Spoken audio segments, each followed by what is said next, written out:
You're stuck on a desert island. You can only bring one thing. What do you choose? A boat?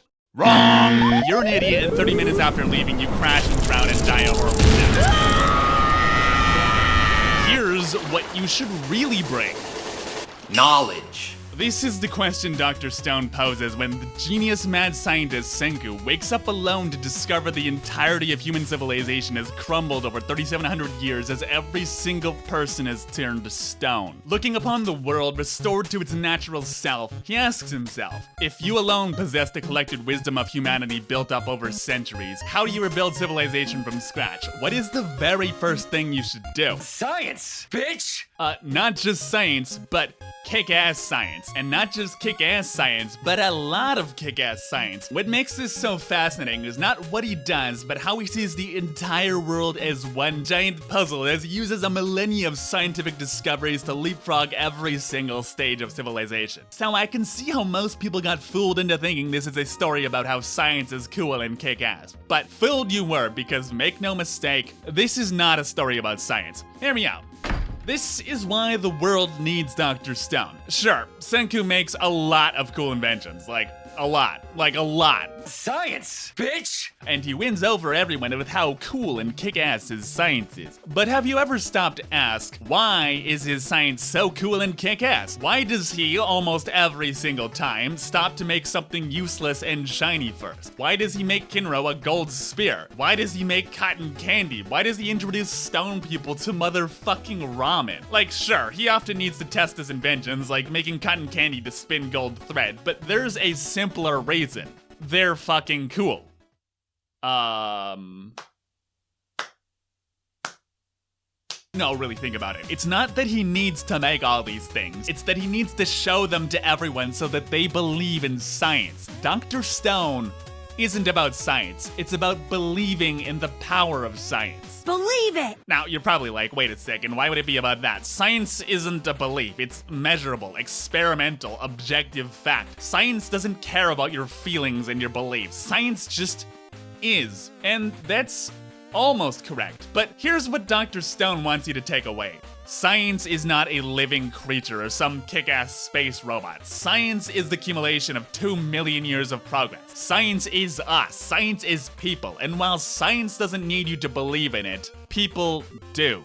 And science is done by people. And this is why the second-rate foxtail millet ramen makes is so important, because food is the fastest way to connect people. Sharing a meal is a sacred ritual for humans, and tying it to science gets everyone to believe in him. Not just the fat dude slathering over anything he can shove in his mouth, but the entire village as well. Food is what brings people together. See, there will always be people driven to science, driven by their own curiosity about the world to learn and discover the secrets of the universe. Like Senku, like Crom, like Kiseki, people are driven to create, to learn, to discover, but they cannot act alone. Senku realizes he needs people. First, because he needs manpower because he cannot do everything alone. And what he believes at the start is that he needs everyone in the world to restore the full power of science. But what he learns along the course of the story is why. It's not that the entire population contains every scientist, it's that everyone, no matter how weak or strong, has a different perspective on the world, has a different role to play in the world of science. And more than that, he needs every single one of these people to believe in its power. The reason Senku is able to do everything he can is because his father believed in him. His father realized he had nothing to teach him, but what he could do was believe in him, even selling his car to pay for everything his son needed to learn about the world. And in turn, it's Senku that believed in his father that let him achieve his dream of becoming an astronaut and going to space. When Senku finally creates electricity, what is the first thing he does? He climbs up onto the roof of the lab and lights up the night with humanity's first light bulb in 3,000 years. Practically, it's useless. He has no battery, his power plant requires constant manpower to run, and his light bulb burns out almost instantly. But it's a symbol of progress, of man's triumph over nature, conquering the shadows of the cold, dark night.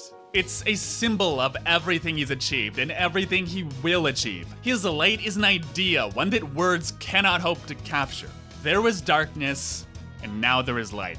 That is all. What he's done is create an idea, and ideas are the foundation of beliefs. Because this idea like all good ideas, has told them a story. A story about where they came from and a story about where they are going. While food and music bring people together, they are not what bring people to believe. No, to get people to believe, we have but one secret weapon, one magic sword, and that is the stories we tell. The villagers of the new Stone Age, all of their knowledge has been passed down through stories. Stories that teach them lessons about the world, stories that inspire them to learn more. Science cannot act on its own, because it isn't some cold feeling machine. It isn't some abstract concept. Science is people. It's the culmination of 2 million years of progress, and it's absolutely worthless if no one believes in it. Obviously, science is important, but what's more important is the people that believe in it. Early on, Senku gives Tsukasa his recipe to bring the stone people back to life. Why? Without this recipe, Tsukasa has nothing. This is something that the world's smartest man worked for an entire year on. He has the upper hand, and yet he gives it up as soon as his friend's life is in danger. Sure, he cares about his friends, but it's more than that. This moment is a symbol of everything the show stands for. Science is important, but there's something even more important than science. It's that his friends believe in him. They believe in his vision of the future and everything he stands for. They believe in science. And that is why the world needs Dr. Stone. Just as all the characters believe in Senku, the world needs us to believe in the power of science. It needs us to believe that we, as a species, can and will achieve everything that we truly believe in. It's not about science. It's about believing in science. It's about what science really means. It's about the collective power of humanity to become more than the sum of our parts, about reaching out into the stars and exploring the unknown. It's about the stories we tell that make us believe.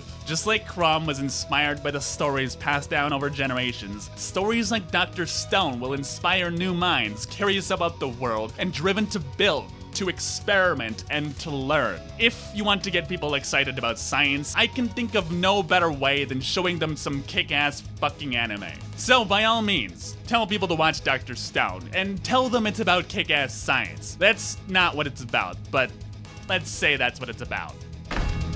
Hey friends, if you're new here and into science anime, I do have about 50 videos on Steins Gate, so check them out if you're into that. And as always, thank you so much for your time, friends, and I will see you in the next video.